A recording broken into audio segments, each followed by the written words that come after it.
You're still with me, right? Okay, this is Sandra Embleton. We're picking up on another video. All right, we just cut them in two today. I was told to do it, so let's just do it. Maybe people just needed to hear that and stop and think about it, right? Okay, so we'll do these videos as 1 and 2, and if you want to keep going, you'll watch this. But live stream, we're doing all of it. Okay. So people are going to say, well, who do you think you are that you're going to be able to identify whether Christ has returned or not to us as an individual? And this is where I'm different than anybody else that I've heard come forward. All right. I know we're all of one Christ mind. I know that we have all the ability to tap into the Christ mind, that we are all the vessels, the empty vessels that God fills himself with to experience this time, this planet. We are God. We are the spark of the consciousness that is God, that is consciousness in our body, in our mind, right? But our free will is our ability to choose what thoughts we think. And if you've been programmed not to believe in something or hate something or doubt or turn your nose up at, right?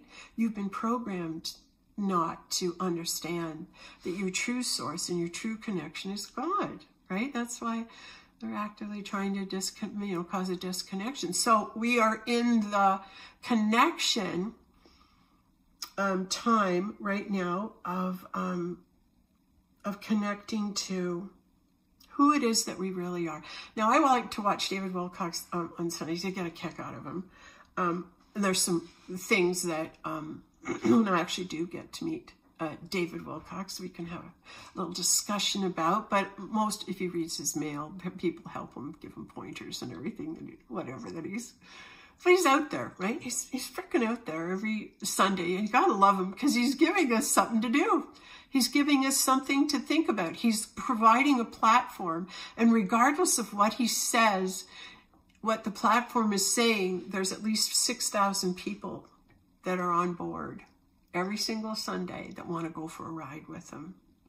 And there's, if you don't like David's ride, there's other people that are coming forward that are you're going to identify with strongly. Because you're going to find your people, you're going to find the ones that you need to listen to that are going to take you to where you're comfortable. So you always just want to be comfortable with the people that you're listening to, that, am I bringing in something? Can I trust what I'm bringing in? That's who you want to follow, right? Can I trust what they're saying? You don't have to believe it. Why? Because your beliefs will grow. Your beliefs, like the system you're in, hopefully it'll start to crack and fall away. And what 5D is giving yourself permission to be crazy. Give yourself permission to go right out there. Give yourself permission to say, oh, wait a minute. Okay, I'm going to flip this little switch. And for the next day, I'm just going to be in Spiritville. I'm just going to let whatever happens, happens. I'm not going to argue. I'm just going to be in it. See what happens. Take it on a trial run, right? But it's going to happen for all of us. Okay, so I'm getting off track a little bit. Why I'm saying, and how can I back it up? All right, let's get into the science of it. How can you dispute what is? How can you argue with what is? Because what is what is. So just either accept it or reject it, because this is what is. Okay, so I think the onus on me to establish any kind of trust would be to back up what I'm saying. And how can I back up what I'm saying? Well, my story and why it is that I feel that I can be that Mrs. Jesus. Oh yeah, that's why I was talking about David Wilcock. Thanks for catching me up again, Spirit. David Wilcock comes on a show and says, I'm Edgar Casey, and I could be King David, and I could be this, and I think I'm all these things. Well, he's saying a lot of things that the Christ would say, isn't he? That the Christ lineage is involved. He's got some big characters there that he's saying that his soul walked the earth as, right? Pardon me. And this could be a truth, but it is for him. Is it a truth for everybody? Right? That's what you're waiting for. Is it a truth for everybody that he's going on and saying this? And you, after reviewing your past life and the things you've done and where you've been, look at your puzzle pieces and find out who it is you are. Because in 5D, you get the courage to be it. You get to say, come forward and say, yes, this is who I am. And you can be that because it's safe to be that. And you let go of the fear of not being believed. And you just simply be who you are, because it takes strength to come forward and make a declaration. So me saying, well, yes, I'm Mrs. Jesus, how can that be? I had to learn it. I didn't just decide to make it up. It came to me. It evolved into my life. It evolved into my beingness till I had no choice but to believe it. I had to believe it because things would keep coming up like a two-by-four. Do you believe it now? Do you believe it now? And it's kind of like, okay. I'll let it be okay.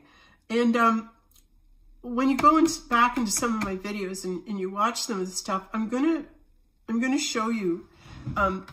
These books came up today to be shown. Okay, this is the first book I used to show, and Saint Catherine 280, David Wilcock, Saint Catherine 280. I believe that soul, that presence, energy, is within this presentation. I think you'll find her coming forward. So I was miraculously guided by God in 2005-06. I was guided by God telling me I was going to get a book.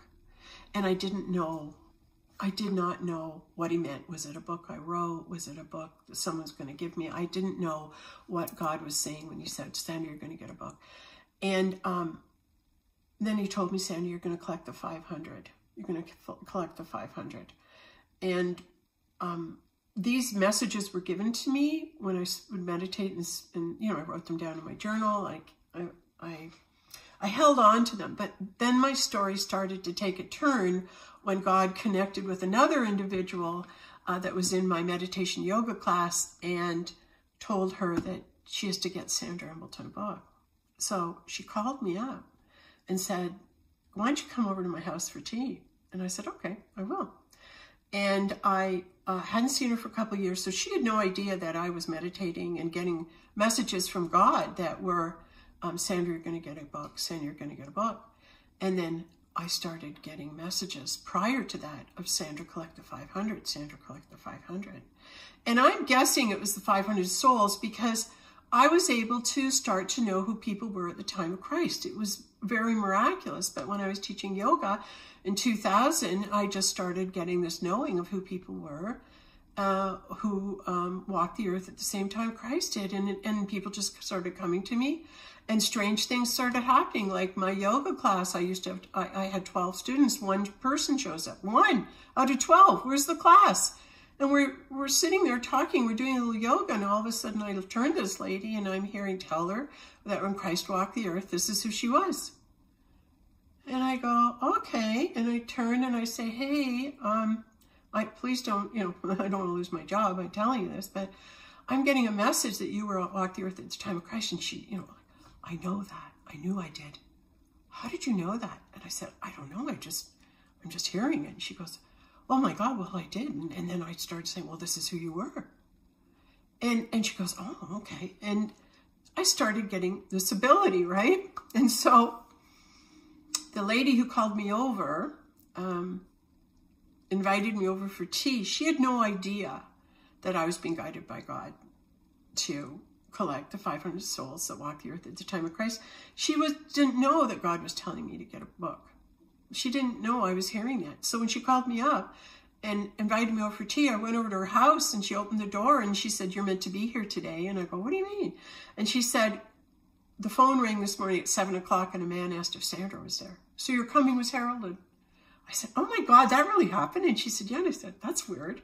And I come in and she hangs up my coat and she said, yeah. She says, let's go have some tea. And she walked down her hall. And before she could get to the kitchen, she turned and looked at me. She goes, oh yeah, I almost forgot to tell you. God's been coming to me and telling me I have to get you a book. And I mean, what? I thought God was just talking to me. And she said, no. She said, God's been coming to me and saying I have to buy your book. I said to her, oh my God, God's been coming to me to collect the 500 souls who walked the earth at the time of Christ. And I keep meeting them. They keep showing up. So I think we're supposed to get this book. So when I do see them and I do meet them, they get to sign it. So the book should be blank, right? Like people can sign their name. She goes, yeah, I got it. And I said, okay, all right. And this is wild. Like, this isn't just me now. Like, God wants me to do this. And so it took her 7 months, but she finally found the book at Home Sense. And it was all brown leather, Italian leather. The goddesses, Zeus's 3 daughters, are on the cover. The divine feminine, hope, beauty, and faith. And these beautiful beings, right? This leather-bound book is what she got me. And then miraculously from that point on, it took a while to get it started up, but people who walked the earth at the time of Christ started coming to me. And I just started getting their signatures and the stories of people and how they came here and signed this book. Like, really, I'll just give you a little look-see, but look, this whole book is just filled with drawings. And I just want to show you my favorite one, which is, I have to always show it because it was a picture in this book done by Rembrandt, and like Rembrandt von Rijn. And people actually signed on the page where he signed. Look at this. Faith is the fuel. Look at that beautiful Star of David. Look at this beautiful design. It's harder to see because the painting underneath, and then behind it is faith. Love is the key. Love is the key, and faith is the fuel, all right? So I spent 16 years of my life finding these people. My videos are some of the incredible, crazy things that happen when people would just show up at my door. What are you here for? I don't know. Come on in and sign this book. Okay. And then they leave, and then they turn around and say, I have dreams about your walkway. I have dreams about your door, so I know I'm in the right place. Like, it's miraculous. It's miraculous. But when people would come and sign this book, usually I would get from them, they would share with me who it was that they were at the time of Christ. But sometimes they'd share with me their higher self. In other words, I was there at the time of Christ, but perhaps the biggest role and my biggest contribution for humanity was at the time when I was Isaac Newton. And so when Isaac Newton showed up at my house, he did so with his girlfriend, who was a singing entertainer. And they were just lovely, lovely pop star and intuitive pop star. And they came and spent the afternoon, and then when we were together, it was just like I received that you're sitting in the presence of Isaac Newton, and it was incredible, the afternoon that happened. But these all things happened, and they signed the book and contributed their energy to humanity in that I'm back doing the same thing in a different scope, right? So I'm trying to say to you that Isaac Newton made his appearance here. Rembrandt, I've met Picasso. I could go on and on about who signed this book, but the point is, no, Christ didn't yet. He said he'd be the last one to sign it. But then I got another book, and I met a lady in a restaurant when I went to LA, and she had one just like it, and she said, I've got a book just like that. And I said, I think you should send it to me. And she said, why? And I said, because I think it's meant to be filled with more signatures.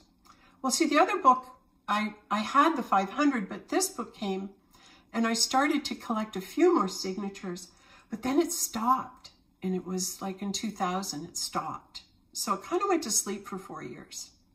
But I'm wondering now that if it will reignite, and the souls that were present at the time of Christ now maybe in all dimensions, will come forward and they'll get to sign this book, right? Won't that be miraculous? I also got a message too that it was the book of life. The Lamb of God, the book of life. Yes, that's what I got. So it'll be interesting to see when this book ignites, because if we're all now collectively in 5D, and if we're all now able to hear things like this, right? This is an amazing story, and I think it's going to continue. So anybody who's resonating with this, who's feeling this, trust your feelings. So when I hear the argument come through where people say to me, oh, Jesus Christ himself, Yahshua ben Joseph, who is all things, who has never left, who is Leonardo da Vinci, who is Adam, you know, who was John Adams, who just might be present again now in another president, whatever it is. If they can come back, so can he. He walked as a person. His soul was on the earth as we are. He's a vessel for God as we are, right? And the thing with Christ is he just realized it. He realized it, and he was able to receive so much information. And he's trying to tell people who aren't really getting it at the time, but Mary did. Mary did, because she was his twin flame, right?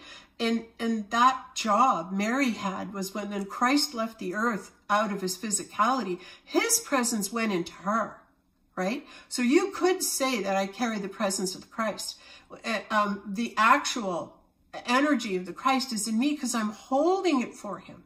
I'm holding space. That's my job, to hold space for Christ's triumphant return, so that I am constantly aware, constantly looking when he is going to be here, because I hold the identification of him. I'm the one who can identify him. Do you understand that? That's so important. I'm saying it. I'm going, yeah, I get that. It's a big deal, right? So let's create space where we allow him to come back and be with us again. Just like we'd allow Rembrandt, Nostradamus, Edgar Cayce. Can we allow these beings to come forward? Can Edgar Cayce come through David Wilcox? And can David Wilcox move into that role of Edgar Cayce? Well, maybe his role is different this time. And if he's actualized, then he'll connect with his twin flame, who he admitted was his secretary. Then he needs to find that secretary, and he needs to be with that secretary to be able to move into his Christhood. Because he's saying he's all these things as the Christ, but the knowing, the awareness, and the actual, oh, I am, is what your twin flame brings. And if I can say this and go and make a stand on, there might be a number of things down the road, but I'm going to make a stand on this. The males out there need their females to be the Christ. You do not pass go. You do not get into the higher kingdom as a single male, as a single female. You will only get so far. That's the beauty of the supernatural occurrence of the twin flame, is you must have that union to access God. There. Because the access to the higher dimension is through the woman's vagina. That's the gateway. That's the secret. That's the secret. Becoming one with your feminine counterpart, inviting God in. You make up the trinity of male, female, and God. Is-Ra-El. Isis, Ra, and El. Combined together, putting on the mask of eternity. And in that sexual union, you access the eternal realm. Awesomeness, right? You're just so high. It's so wonderful to be that close to God. It's just the greatest thing in the world. Okay. That's, I think, all I'm supposed to say today. So, yeah. Thanks for listening. God bless you. And we're getting through this next little time here. Well, yeah, the other thing I wanted to add, and I just can't get out without saying it. You know, when you were kids and you'd stand out in the lawn or something, and you'd look up in the sun, it was so bright, and you'd squint your eyes, right, like that? Well, if you do that, and you go and look at the sun right now, and you squint your eyes, you'll see all the rainbow colors of light coming all down to the earth and all, and you can actually see your plasma. You can see how healthy you are. Because, and what's more, I'm noticing as the plasma, as you watch your plasma and see all these little circles come up, and sometimes there's a lot of little circles in your plasma, lots of them, and they're like the round circle with a little circle inside, and then it's almost like a light circle around it, so it's like 3 rings, and you can see them in your plasma. It's really important. I haven't figured everything out about it yet. But everybody do that. If you're watching this, go and start looking at your plasma and see if you can see how your body's reacting to the sun and how your body and your DNA are changing in this time. I haven't come to many conclusions about it yet, but anyway, okay. Thank you very much. And this is all so exciting. Isn't it? Isn't this just going to be the most exciting time? Thank you.